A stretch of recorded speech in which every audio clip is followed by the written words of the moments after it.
Hi guys, good morning. So ఈరోజు మనం NBFC చూద్దాము. సో ఇక్కడ ఏంటంటే యాక్చువల్లీ టూ ఉన్నాయి కదా. అతడు గారు వాళ్ళ కాన్సెప్ట్ బుక్లో రెండు కలిపిస్తాడు. బ్యాంకింగ్ అండ్ ఎన్బిఎఫ్సి ఒకే చాప్టర్గా ఇచ్చేసి ఉంటాడు. సో నేను ఓన్లీ ఎన్బిఎఫ్సి మాత్రమే చెప్దాం అనుకుంటున్నాను. బికాస్ బ్యాంకింగ్ అనేది ఏంటంటే జనరలైజ్గానే ఉంటుంది. ఏంటంటే జస్ట్ మనం చదువుకుంటే అర్థమయ్యేటట్టే ఉంటుంది. ఏంటంటే అదంతా ఏది లింకేజ్ టాపిక్ ఏం కాదు. దానికి సెపరేట్ ఇదైతే ఎలా చెక్ చేయాలి, గవర్నమెంట్ డిపాజిట్ ఎలా చెక్ చేయాలి, బిల్స్ రిసీబుల్స్ అయితే ఎలా చెక్ చేయాలి, ఇలాగే ఉంటుంది కదా. సో అది అందుకని చెప్పి అది మీరే చదువుకుంటే బెస్ట్ అనుకుంటున్నాను. ఎందుకంటే మనకు టైం సేవ్ అవుతుంది. ఇంకా చాలా టాపిక్స్ ఉన్నాయి కవర్ చేయాల్సి, 200 సిరీస్ కూడా కవర్ చేయాలి. సో అందువల్ల నేను ఎన్బిఎఫ్సి చెప్తాను. ఎన్బిఎఫ్సి డిస్కస్ చేద్దాము. సో ఎన్బిఎఫ్సికి వచ్చేదానికి ఏంటంటే ఇది 2 పార్ట్స్గా మాట్లాడుకోవచ్చు. ఒక పార్ట్ ఏంటంటే వీటి యొక్క రిజిస్ట్రేషన్స్ ఏంటి, రెగ్యులేషన్స్ ఏంటి, నామ్స్ ఏంటి, వీటి యొక్క టైప్స్ ఏంటి, వీటిలో జరిగే ఫ్రాడ్స్ ఏంటి, వీటిలో ఒక ప్రుడెన్షియల్ నామ్స్ ఏంటి, ఆ ప్రుడెన్షియల్ నామ్స్ యొక్క డైరెక్షన్స్ ఏంటి, యాక్సెప్టింగ్ డిపాజిట్ ఏంటి, నాన్ యాక్సెప్టింగ్ డిపాజిట్ ఏంటి, ఇలా ఈ టాపిక్స్ ఉంటాయన్నమాట. సో ఇక్కడ ఏంటంటే ఈ టైప్స్ ఆఫ్ ఎన్బిఎఫ్సిస్ ఏదైతే ఉన్నాయో వీటి మీద మనకి లేయర్స్ అనేవి ఫామ్ అవుతాయి. Basic layer, middle layer, top layer అని చెప్పి ఇలా మొత్తం 4 లేయర్స్ ఉంటాయి. ఈ 4 లేయర్స్లో వచ్చేవి కొన్ని ఉంటాయి. పీ2పీ లెండింగ్, అకౌంట్ అగ్రిగేటర్ లాగా. ఇవి ఏంటంటే జస్ట్ నార్మల్గా గుర్తుపెట్టుకోవాలంటే అట్ ఏ పాయింట్ ఆ పాయింట్ ఆఫ్ టైం వరకు గుర్తుండొచ్చు. బట్ దాని తర్వాత ఫర్దర్గా కూడా మనకి ఎగ్జామ్ సరే గుర్తుపెట్టుకోవాలి అంటే జరిగే పని అంత ఈజీ కాదు. సో ఇదంతా ఒక part. Next audit procedure part. Audit procedures, reporting, ఈ పార్ట్ అనేది సెపరేట్ పార్ట్. అదేంటంటే జస్ట్ నార్మల్ పార్ట్సే. జస్ట్ చదువుకుంటే వితిన్ స్ప్లిట్ సెకండ్స్లో చదవగానే అర్థమైపోతుంది. ఇదేంటంటే అలా కాదు. సో ఫస్ట్ ఇది చూద్దాం, ఈ పార్ట్ చూద్దాం. వీడియో లెంత్ని బట్టి ఏంటంటే అది కవర్ చేయాలి లేకపోతే నెక్స్ట్ పార్ట్లో చూద్దాం. ఓకేనా, స్టార్ట్ చేద్దాం. ఫస్ట్ డెఫినేషన్ చూద్దాం.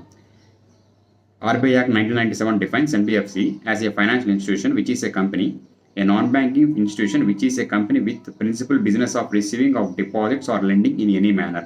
Such other non-banking institution as RBI may be specified by notification in official gazette with the previous approval of central government. So financial institutions తెలుసు కదా, మా మనీ అనేది తీసుకోవడం, ఇవ్వడం, లోన్స్ డిపాజిట్స్ అలా ఉంటుంది కదా.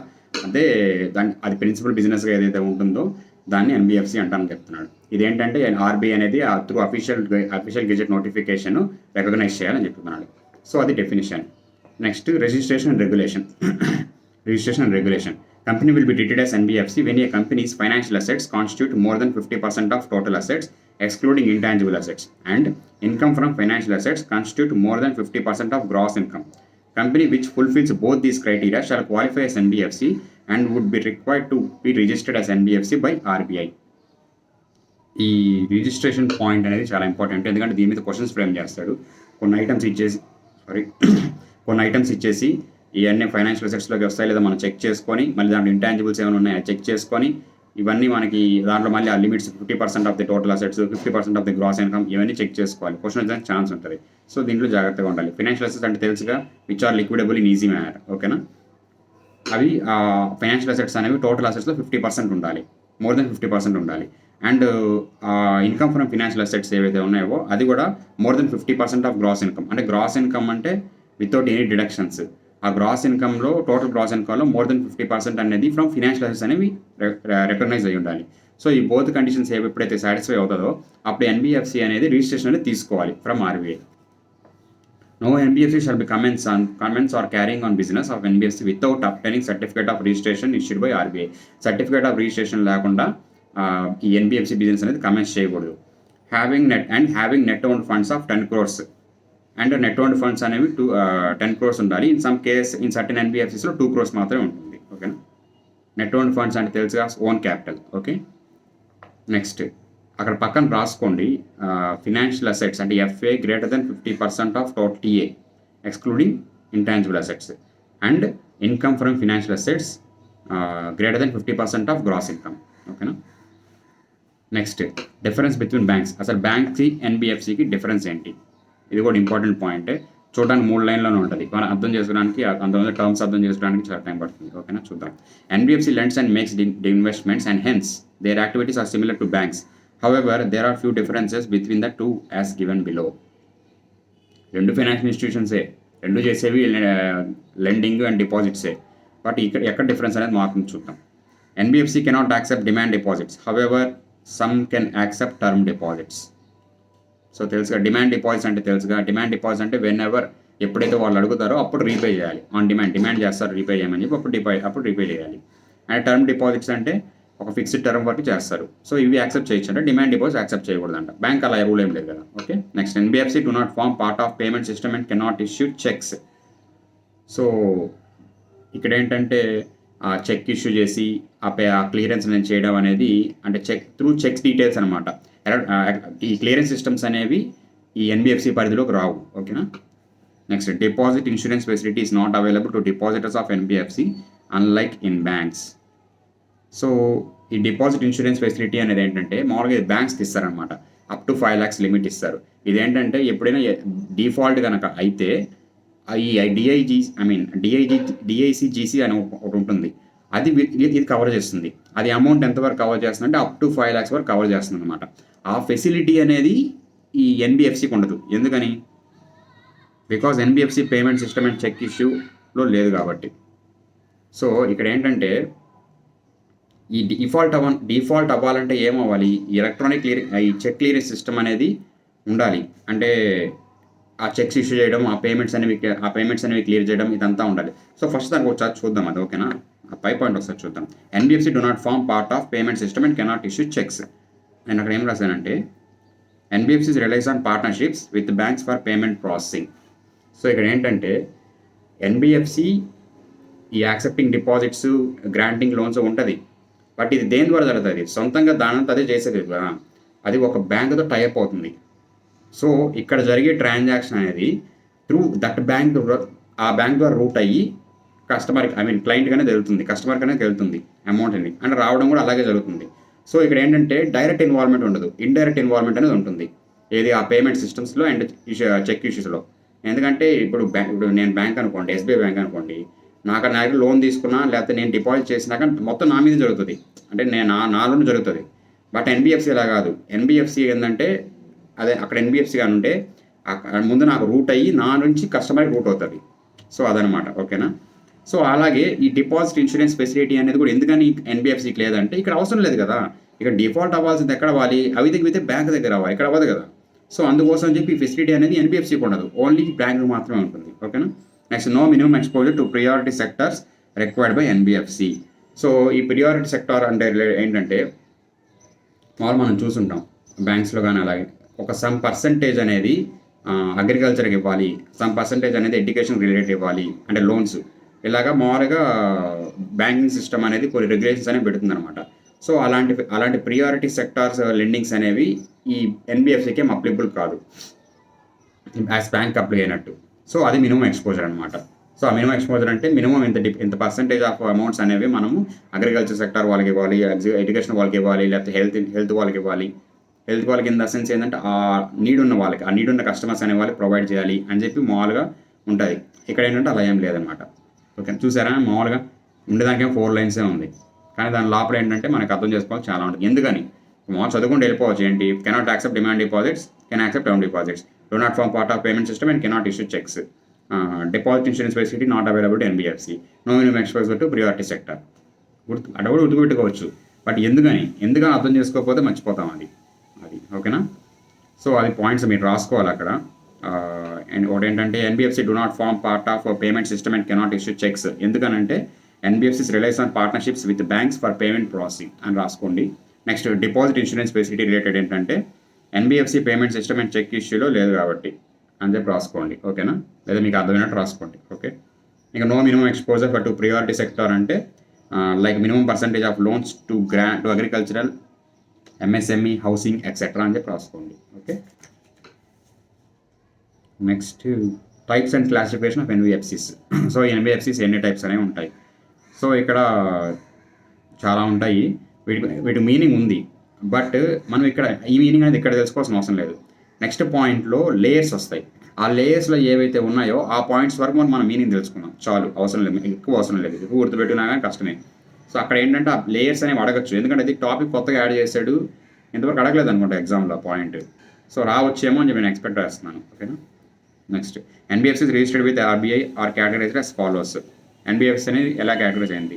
సింపుల్గా రాసుకోండి. ఎన్బిఎఫ్సి 2 వేసుకోండి, deposit taking, non deposit taking రెండు ఉంటాయి అన్నమాట. Deposit taking, non deposit taking. మళ్ళీ నాన్ డిపాజిట్ టేకింగ్ అనేది రెండుగా సబ్ క్లాసిఫై అవుతుంది. ఏంటది?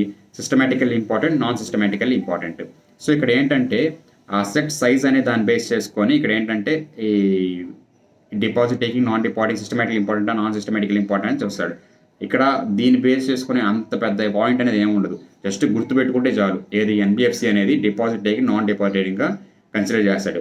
అండ్ నాన్ డిపాజిట్ టేకింగ్ అనేది ఇంకో రెండుగా సబ్ క్లాసిఫై చేస్తాడు. ఏంటి? Systematical important, non systematical important. ఇక్కడ మీరు ఆ మ్యాటర్ అంతా చదవకుండా జస్ట్ ఒక డయాగ్రామ్ లాగా వేసుకోండి. ఎన్బిఎఫ్సి 2 బ్రాక్స్ తీసుకోండి, deposit taking, non deposit taking. ఇది మళ్ళీ సబ్ క్లాసిఫై చేయండి. Systematical important, non systematical important. ఓకేనా? Next kinds of activities they conduct అంటే types of business, types of NBFCs చూద్దాం.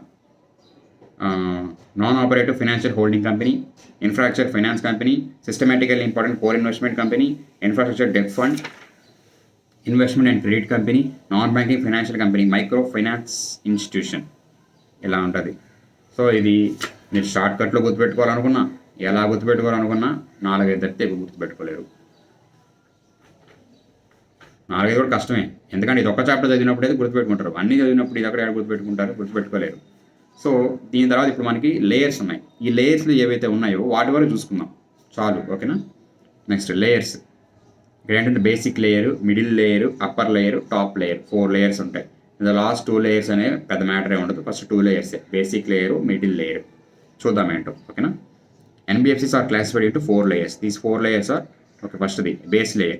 It comprises of non-deposit taking NBFCs below asset size of 1000 crores, NBFCs peer-to-peer lending platform, NBFC accounts aggregator, non-operative finance holding company. So ఈ basic లేయర్లో ఈ categories అనేవి ఎందుకు పెడుతున్నారంటే అక్కడ risk అనేది తక్కువగా ఉంటుంది, లో రిస్క్ ప్రొఫైల్ ఉంటుంది. అండ్ ఏంటంటే ఇన్నోవేషన్ అండ్ గ్రోత్ అనేది ఛాన్స్ అనేది చాలా తక్కువగా ఉంటాయి. సో అలాంటి వాటిని ఏం చేస్తారంటే తీసుకొచ్చి బేస్ లేయర్లో పడేస్తారు. సో ఓకేనా? సో ఇక్కడ మనం ఒక్కో పాయింట్ చూద్దాం. అసలు పీర్ టు పీర్ లెండింగ్ అంటే ఏంటి, అకౌంట్స్ అగ్రిగేటర్ అంటే ఏంటి, ఈ non operative finance holding company అంటే ఏంటో చూద్దాం. ఓకేనా? ఫస్ట్ ఏంటి? Non deposit taking NBFCs below asset size of 1000 crores. ఇక మనకి ఎన్బిఎఫ్సి ఆల్రెడీ కేటగరైజ్ చేసాక డిపాజిట్ టేకింగ్, నాన్ డిపాజిటింగ్. ఇది non deposit taking. Non deposit taking NBFCs asset size అనేది బిలో 1000 crores ఉండాలి. ఓకేనా? Next NBFCs peer to peer lending platform. So ఈ peer to peer lending platform అంటే ఏంటంటే ఈ lenders and borrowers ఉంటారు చూసారా, ఆ లెండర్స్ని బారోవర్స్ని కనెక్ట్ చేయడానికి ఒక మధ్యలో ప్లాట్ఫామ్ అనేది ఉంటుంది. ఆ మిడిల్ మ్యాన్ ఉంటాడు. ఈ మిడిల్ మ్యాన్ ఇక్కడ ఉన్నాను, వీడి లెండర్, వీడి బారోవర్. సో వీడు వచ్చిన వీడు ఇక్కడికి వచ్చి కలుసుకుంటారు. ఇక్కడ ఏంటంటే డైరెక్ట్గా వీళ్ళిద్దరు ఏంటంటే ట్రాన్సాక్షన్ చేసుకుంటారు అనమాట. మనీ ఇవ్వాల్సిందా, తీసుకోవాల్సిందా, పేమెంట్ చేయాల్సిందన్నా కానీ. సో దీనివల్ల వీడికి ఏమవుతుందంటే ఈ మిడిల్ మ్యాన్కి ఏమవుతుందంటే కొంచెం కమిషన్ అనేది వస్తుంది. ఇక ఈ బికాస్ ఆఫ్ ఈ అరేంజ్మెంట్ వల్ల ఏంటంటే వీడికి కమిషన్ అనేది వస్తుంది. సో అందువల్ల ఇక్కడ ఏంటిది రిస్క్ ఏమైనా ఉందా? రిస్క్ తక్కువగానే ఉంది. అండ్ ఇక్కడ ఏంటి ఆ ఇన్నోవేషన్ ఏమైనా ఉంటుందా, గ్రోత్ ఏమైనా ఉంటుందా? ఏముండదు. పార్టీస్ వస్తారు, అదే పర్సంటేజ్ కమిషన్ ఇస్తారు, తీసుకుంటారు, మళ్ళీ వెళ్ళిపోతారు, అలా ఉంటుంది. సో ఇది peer to peer lending. Next NBFCs accounts aggregator who acts as an intermediate to share financial information of ours to lenders like bank statements, tax reports etcetera. ఈ అకౌంట్స్ అగ్రిగేటర్ అంటే ఏంటంటే ఇప్పుడు మీరు లోన్కి వెళ్ళాలంటే పోయి నాకు లోన్ కావాలంటే ఇచ్చేస్తాడా? ఇవ్వడు. స్టేట్మెంట్స్ 3 years ఫైనాన్షియల్స్ తీసుకురమ్మంటాడు, సిబిల్ స్కోర్ చెక్ చేసుకుంటాడు, బ్యాంక్ స్టేట్మెంట్స్ ట్రాన్సాక్షన్స్ ఎలా ఉన్నాయి చెక్ చేసుకుంటాడు. అండ్ సిఏ గురించి ఏమైనా ఇంకేమైనా వేరే అయితే ఈ డాక్యుమెంట్స్ తీసుకురమ్మంటాడు, అన్నీ తీసుకురమ్మంటాడు కదా. సో ఇవన్నీ ఈ వర్క్స్ అన్ని మనం వెళ్ళకుండా మన తరపున ఒక అకౌంట్స్ అగ్రిగేటర్ ఒక అతను ఉంటాడు, అతను చేస్తాడనమాట మన తరపున. సో ఇక్కడ కూడా మనకి ఏమైనా రిస్క్ ఏమైనా ఉందా? లేదు. లో profile risk. Innovation and growth ఏముండదు, సేమ్ అది. సో ఇక్కడ మీరు ఓకే ఇంకొక పాయింట్ ఉంది, ఈ పాయింట్ అయిపోయాక నేను చెప్తాను ఏం రాసుకోవాలి, అక్కడ అది రాసుకోండి. ఓకేనా? Next non operative financial holding company. So ఇక్కడ ఏంటంటే ఒక బ్యాంకింగ్ ఉంది. ఈ బ్యాంకింగ్లో బ్యాంకింగ్ ట్రాన్సాక్షన్స్ ఏంటి, నాన్ బ్యాంకింగ్ యాక్టివిటీస్ ఏంటి అనేవి సీగ్రిగేట్ చేస్తారనమాట. ఈ సీగ్రిగేషన్ అనేది ఎలా చేస్తారు అనేది non operative financial holding company. For example ఏంటంటే ఇది ఇన్సూరెన్స్ యాక్టివిటీ, ఇది అసెట్ మేనేజ్మెంట్ యాక్టివిటీ, ఇది మ్యూచువల్ ఫండ్స్, ఇలా కేటగరైజ్ చేస్తారన్నమాట. Banking activity, non banking activity అని చెప్పి. అది non operative financial holding company అంటారు. సో ఇప్పుడు మీరు peer to peer lending platform దగ్గర ఏం రాసుకుంటారంటే directly connects lenders and borrowers అని చెప్పి రాసుకోండి. Okay. Next accounts aggregator who acts as an intermediary to share financial information of ours to lenders like bank statement, tax records etcetera అని చెప్పి రాసుకోండి. Next non operative financial holding company. ఇక్కడ ఏంటంటే used by banks to separate their banking and non banking activities. Example insurance, asset management etcetera. So ఈ examples మీకు ఎక్కడా దొరకవు, నేను వెతికి రాశాను. సో ఇది నార్మల్గా అనుకోవచ్చు, ఏంటి P2P, ఏ అకౌంట్స్ అగ్రిగేటరు, NOFHC అని చెప్పి అనుకోవచ్చు. లాంగ్ టర్మ్లో గుర్తుండవు. అది ఆ మీనింగ్ ఏంటో అర్థం కాకపోతే గుర్తే ఉండదు. సో మీ ఇష్టం, రాసుకునేవంత రాసుకోండి, లేదా నాకు గుర్తుంటుందంటే గుర్తుపెట్టుకోండి. ఓకేనా? అది base layer. Next middle layer. ఈ మిడిల్ లేయర్ ఏమవుతుందంటే ఇది కొంచెం లార్జర్ ఇంపాక్ట్, అంటే ఎంటిటీస్ అనేవి లార్జర్గా ఉంటాయి, అండ్ ఏంటంటే ఈ కాంప్లెక్స్ ట్రాన్సాక్షన్స్ అనేవి కూడా ఎక్కువగా ఉంటాయి. ఓకేనా? నెక్స్ట్ చూద్దాం దీంట్లో ఏముంటుందో చూద్దాం. మిడిల్ లేయర్లో it consist of all deposit taking NBFCs irrespective of asset size. So first దాంట్లో ఏం చూసారు, non deposit taking NBFC with asset size of less than 1000 crores అన్నాం. ఇక్కడేంటి, deposit taking irrespective of size, అంటే సైజ్ ఎంత ఉన్నా సరే దీంట్లో డిపాజిట్ టేకింగ్ అని వస్తుంది. And non deposit taking NBFCs with asset size of 1000 crores and above. అక్కడ ఏంటంటే asset size of below 1000 crores, ఇక్కడ ఏంటంటే 1000 and above non deposit taking. ఓకేనా? సో ఈ 2 పాయింట్స్ మీద క్లారిటీ, ఇంకేం ప్రాబ్లం లేదు. Next NBFC started taking follow activities. దీనిలో NBFC ఏ యాక్టివిటీస్ అనేవి కవర్ అవుతాయి. Infrastructure finance company. సో ఇదేంటంటే రోడ్స్, పవర్ ప్లాంట్స్, పోర్ట్స్ ఇవన్నీ కన్స్ట్రక్ట్ చేస్తారు చూసారా, అవన్నీ దీంట్లోకి వస్తాయి. Infrastructure finance companies. Core investment companies అంటే shares and securities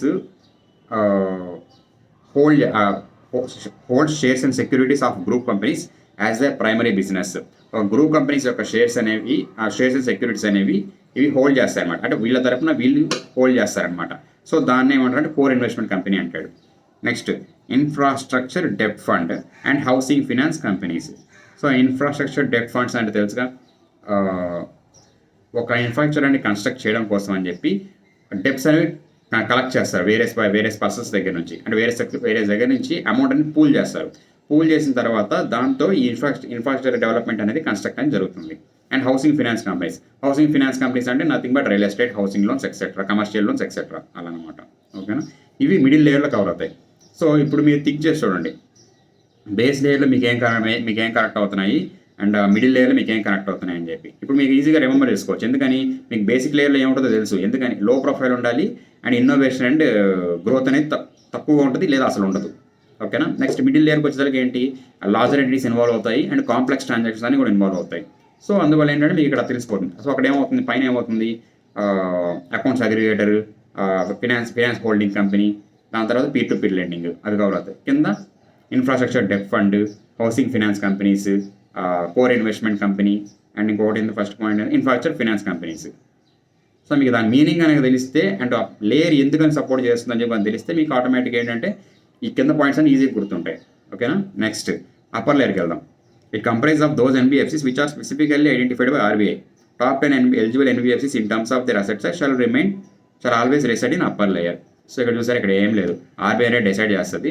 and top 10 eligible NBFCs అనేవి బేస్డ్ ఆన్ వాటి అసెట్ సైజు ఈ లేయర్లో ఉంటాయి.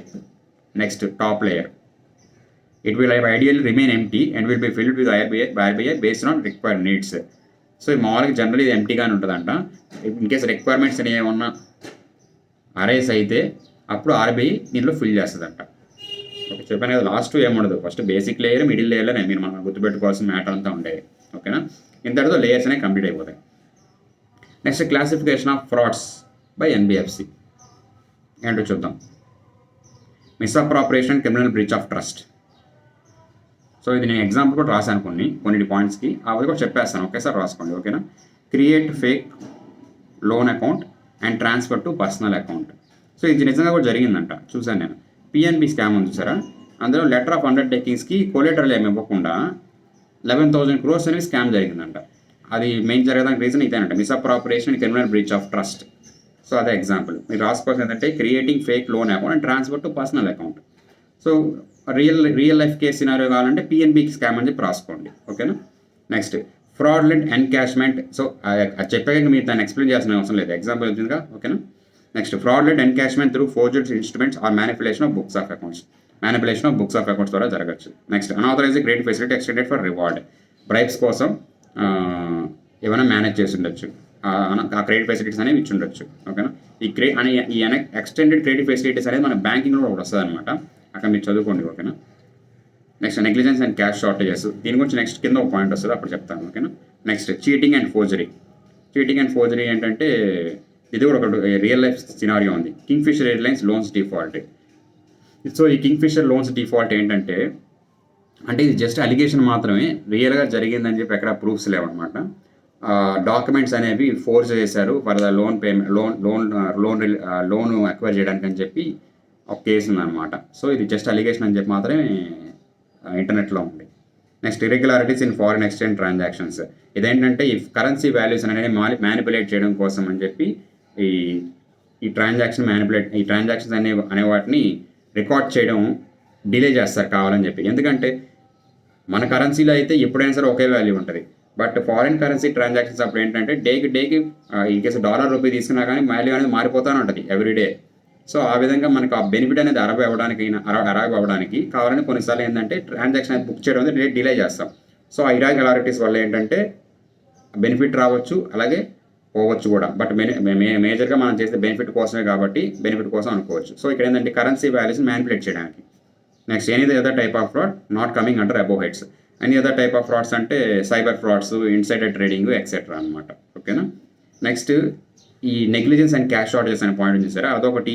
And irregularities in foreign exchange transactions అని చూసారా. ఈ పాయింట్ మీద మనకు అడిషనల్ 2 పాయింట్స్ ఉన్నాయి, అవి ఏంటో చూద్దాం. ఓకేనా.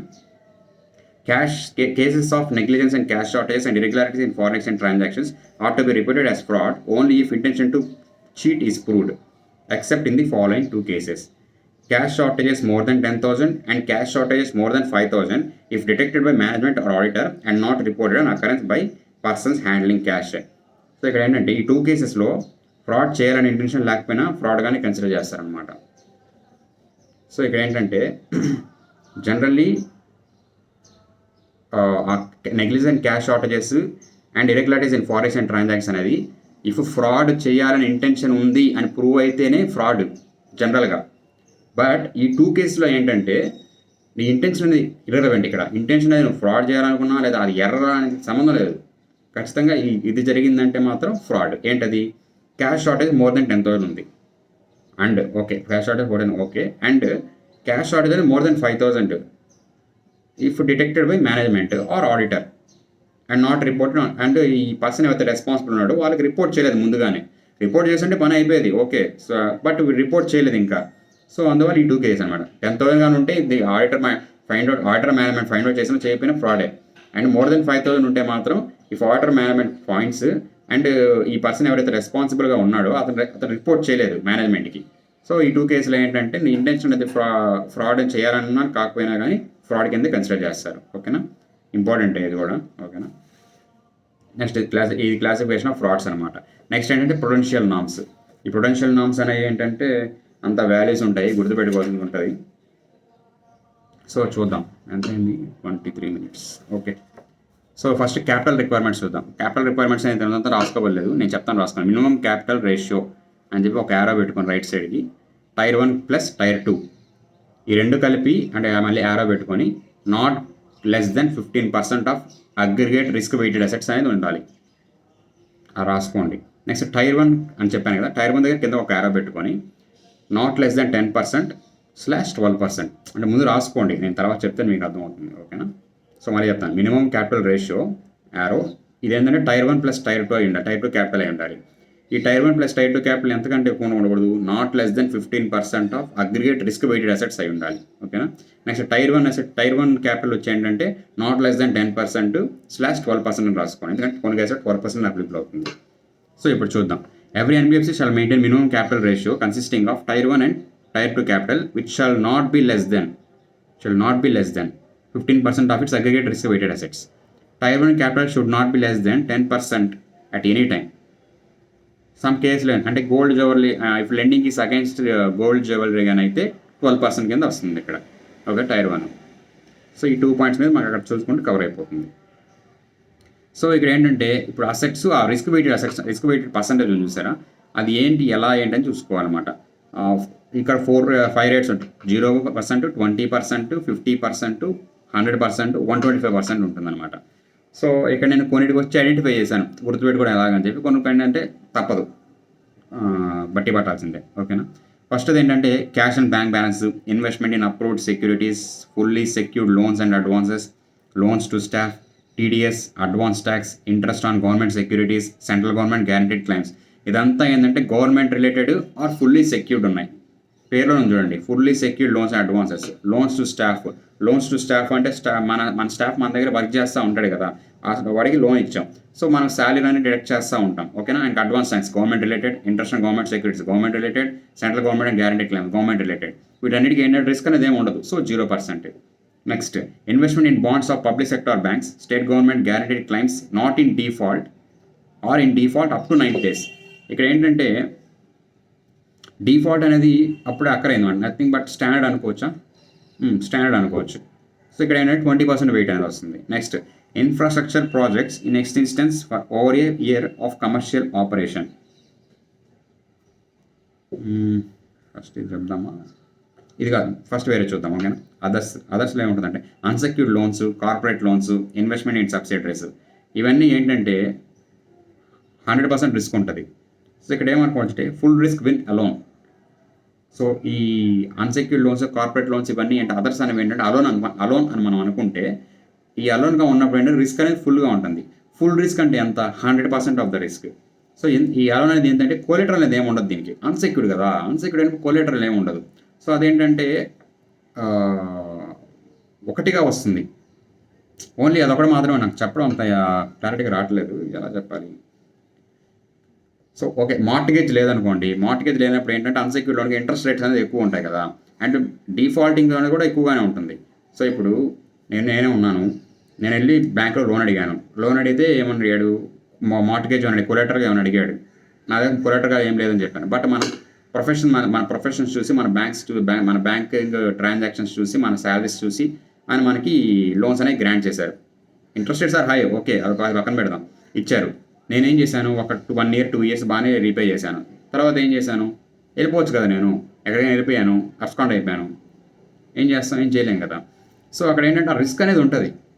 సో అందువల్ల ఏంటంటే ఇక్కడ ఏంటంటే ఆ బ్యాంకింగ్ వాడికి ఆ కొలెటరల్ అంటే దానికి సెక్యూరిటీగా ఏం లేదు, అంటే దానికి అటాచ్మెంట్గా ఏం లేదు, ఇంకా అలోన్గా జస్ట్ లోన్ గ్రాంట్ చేశాడు. సో ఇక్కడ ఏంటంటే రిస్క్ అనమాట. సో దీనికోసం ఏం పెట్టానంటే full risk when alone, word గుర్తుపెట్టుకున్నారంటే మీరు, ఫుల్ రిస్క్ వెన్ అలోన్ ఏంటి, 100% రిస్క్. సో ఇప్పుడు ఇందాక డిస్కస్ చేసాం కదా, ఆ పాయింట్ చూద్దాం. ఏంటి, infrastructure projects in existence over a year of commercial operation. So commercial operation infrastructures అంటే మనం ఏమనుకుందాం అంటే ఇల్లు అనుకుందాం, home half the risk. So ఇక్కడ ఏంటంటే ఇన్ఫ్రాస్ట్రక్చర్ అంటే ఒక అసెట్ ఉంది, హోమ్ అనేది. నేను ఇది జస్ట్ ఊరికే గుర్తుపెట్టడానికి కోసం, ఎగ్జాంపుల్ కోసం చెప్తున్నాను, అంటే కానీ ఇదేమీ రియల్ మ్యాటర్ ఏం కాదు, ఓకేనా. నేను చెప్తున్నాను గుర్తుపెట్టుకోవాలి, అంటే ఈ పర్సంటేజ్ ఏది ఎంత అని చెప్పి ఈజీగా గుర్తుపెట్టుకోవాలని చెప్పి చెప్తున్నాను, ఓకేనా. హోమ్ హాఫ్ ద లోన్ అంటే ఇప్పుడు సెక్యూరిటీ ఉంది మా దగ్గర, సో హాఫ్ ద రిస్క్ మాత్రమే ఉంది మాకు. సో అందువల్ల దీని వెయిట్ ఎంత, 50%. Okay. Next, consumer credit exposure out standing as well as new credit card receivables. ఇదేంటంటే 125%. ఇది ఒకటి మీరు గుర్తుపెట్టుకోవాలి, ఓకేనా. మిగతా అయినా okay. Government related 0%. Next up to default 90 days 20%. నాకు అదర్స్ అంటే అన్సెక్యూర్డ్ అన్నీ ఉంటాయి 100%. ఫుల్ రిస్క్ వెన్ అలోన్ గుర్తుపెట్టుకోండి. Next, commercial infrastructure projects in existence over a year of commercial operation, అది వచ్చి 50%, home half the loan. Next ఏంటంటే consumer credit expose credit card receivables ఏంటంటే 125%. Okay, అవి assets related. Next, provisioning requirements ఉంటాయి, అవి capital రిక్వైర్మెంట్స్లో ఇదనమాట. నెక్స్ట్, ప్రొవిజన్ రిక్వైర్మెంట్స్ తెలుసుగా, standard, sub standard, loss of assets, doubtful loss of assets ఉంటాయి కదా అదనమాట. స్టాండర్డ్లోకి వచ్చేసరికి ఏంటంటే ఎన్బిఎఫ్సి బేస్ లేయర్లో 0.25%, ఎన్బిఎఫ్సి మిడిల్ లేయర్ 0.4%. ఇక్కడ చెప్పడానికి ఏం లేదు, జస్ట్ గుర్తుపెట్టుకోవాల్సింది ఇక్కడ. నెక్స్ట్, సబ్ స్టాండర్డ్ వచ్చి 10%. నెక్స్ట్, డౌట్ఫుల్ సెక్యూర్డ్ అయితే, ఇప్పుడు అన్సెక్యూర్డ్ 100%, సెక్యూర్డ్గానే అయితే అప్ టు 1 year అయితే 20, డౌట్ఫుల్ 1 to 3 years కానీ అయితే 30, మోర్ దెన్ 3 years అయితే 50, అండ్ లాస్ అసెట్స్ కానీ అయితే టోటల్ డైరెక్ట్లీ 100. ఓకే, ఇది ప్రొవిజన్ రిక్వైర్మెంట్. ఇక్కడ ఎక్స్ప్లెయిన్ చేసానికి ఏం లేదు, జస్ట్ గుర్తుపెట్టుకోవాల్సింది, ఓకేనా. నెక్స్ట్ ఇంకా ఏంటంటే ఆడిట్ ప్రొసీజర్స్. 30 minutes అవుతుంది. సెకండ్ వీడియోగా రికార్డ్ చేద్దాము. సెకండ్